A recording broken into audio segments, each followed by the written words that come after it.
Здраво на сите! Ова се мои рецепти и денес ќе правиме палачинки сузет. Крепс се француска верзија на палачинки кои се прават на улица во цела Франција. Тие користат малку поинаков рецепт од нормалните палачинки, но со делимано тавата ќе уживате во нивното правење. Тоа е толку лесно. Ние ги комбинираме палачинките со богат сос од портокал. Да започнеме со состојките.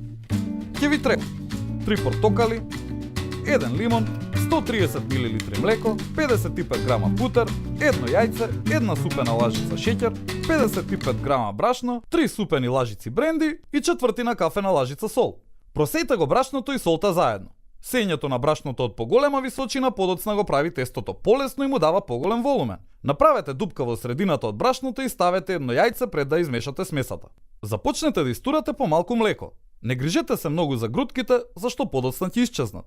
Можете да додадете вода или сладка павлака во смесата. Ставете малку растопен путер во смесата. Доволни се 2 лажици и почнете да мешате. Ставете го шеќерот и изрендајте кора од 1 портокал во тестото.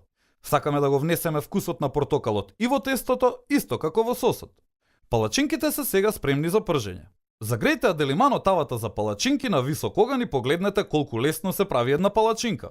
Исторете ја смесата и веднаш разлејте ја по тавата. Кога ќе биде готова, преклопете ја палачинката на половина, па уште еднаш на половина. Тргнете ја настрана. Повторете го процесот со остатокот од смесата и ставете ги палачинките настрана за сервирање. Измешајте ги заедно сокот од 2 портокали, сокот од 1 лимон, шеќерот и за малку интензитет додадете 3 супени лажици бренди.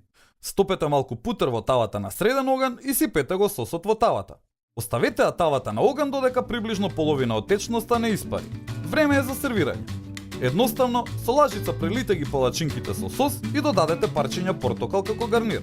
Сосот за овој рецепт е доволно богат за да може да се користи сам, но доколку сакате да додадете малку крем или сладолед за покремест вкус, само напред. Зошто да не си направите тесто однапред и да го чувате во фрижидер неколку дена, во случај да наминат пријатели на гости. И не заборавај, на сите ни е потребна идеја во кујната. Затоа биди вистински пријател и сподели!